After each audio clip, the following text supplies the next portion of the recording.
In the heart of a serene monastery nestled amidst lush green hills, a young monk named Kinji found himself wrestling with an incessant torrent of thoughts.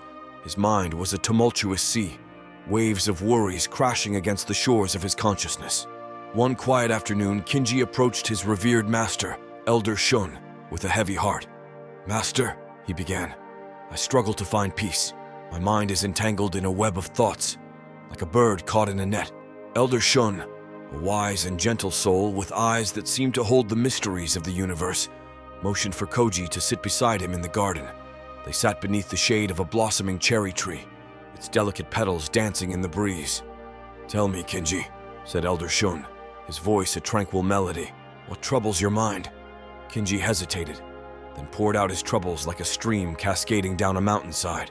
He spoke of doubts that clouded his meditation, worries about his progress on the path of enlightenment, and fears of the unknown future. Elder Shun listened intently, his expression serene. When Kinji finished, the elder nodded knowingly and gestured towards a small stone table nearby. On the table rested a delicate clay cup and a steaming kettle of tea. "Let us have some tea," Elder Shun suggested, pouring the fragrant brew into the cup. The tea filled the cup, rising steadily towards the rim. Yet, Elder Shun continued to pour, the amber liquid spilling over the rim and trickling down the sides, pooling on the table. "Master!" Kinji exclaimed, alarmed by the spillage. "The cup is overflowing!" Elder Shun smiled softly.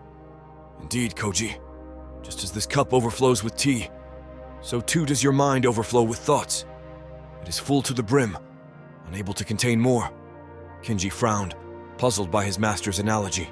"Imagine," Elder Shun continued, "if we were to empty this cup before pouring tea into it again." He emptied the cup and then poured more tea. This time, the tea filled the cup to a moderate level, well below the brim. "Now," said Elder Shun, "the cup is filled just right. There is no overflow." Kinji's eyes widened with understanding. "Master, are you saying my mind is like this cup? Too full of thoughts, hence overflowing?" Elder Shun nodded. "Indeed, Kinji. To find peace and clarity, we must empty our minds of unnecessary thoughts. Just as the cup cannot hold an infinite amount of tea, our minds cannot hold an infinite number of thoughts. By letting go of needless worries and doubts, we create space for true understanding and tranquility." Kinji sat in silence, contemplating his master's words. The analogy of the cup resonated deeply within him.